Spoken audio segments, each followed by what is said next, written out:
And Mr. Duvall, as you know, agriculture is Mississippi's #1 industry and primary economic driver in our state, as we have discussed earlier in many states. But I've recently been hearing that stakeholders across Mississippi and the country are concerned about their future access to crop protection tools and biotechnology products.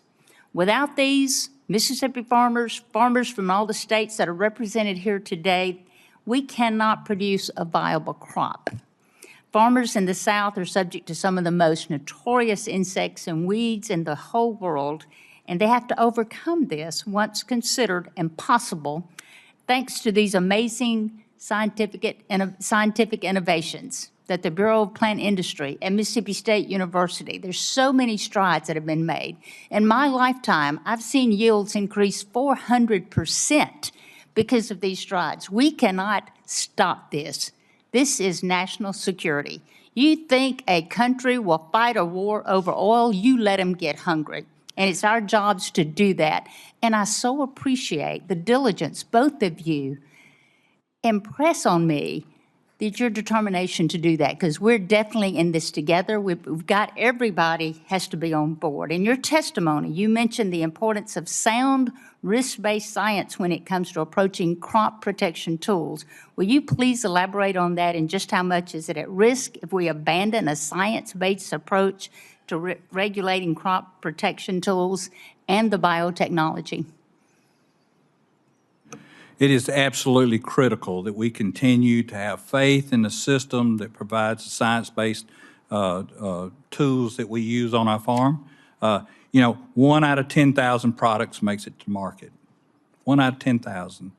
It takes almost 11 years to get a product to the market. They got 350 scientists at EPA or whichever department it is, making sure that those things are safe.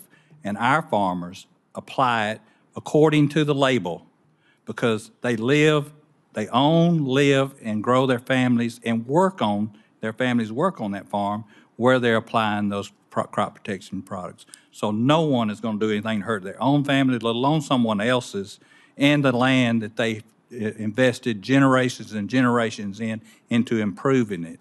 And if you could look at my farm today versus what it was when my grandfather bought it, which was ditches and gullies and kudzu growing on it because of the things we didn't do right during cotton, when cotton was king, you would see that for decades, our farmers and ranchers have done the right thing to regenerate their soils, because mine is a rolling green hill where cows graze now. And they've done the right things to grow more with less. They've done the right things to use less crop protection tools to grow more. And everything that we've done has been good for the consumer, for the farm, the land, and also for the environment. Thank you so much for your answer, and God bless the farmer. And Mr. Welch, I believe you're up.